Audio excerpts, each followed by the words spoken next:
بسم اللہ الرحمن الرحیم۔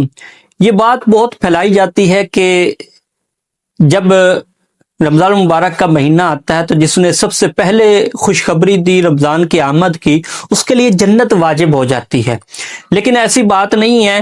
رمضان المبارک کی فضیلت اگرچہ بہت زیادہ ہے، احادیث میں بہت زیادہ حضور صلی اللہ علیہ وسلم نے اس کی فضیلت بیان کی ہے، اور حضور صلی اللہ علیہ وسلم نے فرمایا کہ جب یہ مہینہ بابرکت مہینہ آتا ہے تو اللہ تعالیٰ جنت کے دروازے کھول دیتا ہے، جہنم کے دروازے بند کر دیتا ہے، اور شیاطین کو جکڑ لیا جاتا ہے۔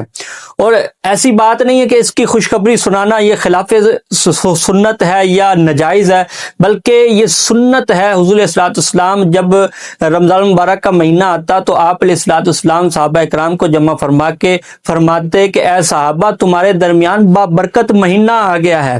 تو اس حدیث سے پتہ چلتا ہے کہ اس مہینے کی خوشخبری سنانا یہ سنت سے ثابت ہے، لیکن یہ بات کرنا کہ جس نے سب سے پہلے اس کی خبر دی اس کو جو اس کے لیے جنت واجب ہو جائے گی، تو ایسی من گھڑت روایت ہے۔ علماء نے فرمایا کہ ایسی کوئی حدیث نہیں ہے، ہم تک نہیں پہنچی۔ تو حضور نے فرمایا جو میری طرف غلط بات منسوب کرے اس کو چاہیے فلیتبوأ، اس کو چاہیے کہ مقعدہ من النار، اپنا ٹھکانہ جہنم میں بنا لے۔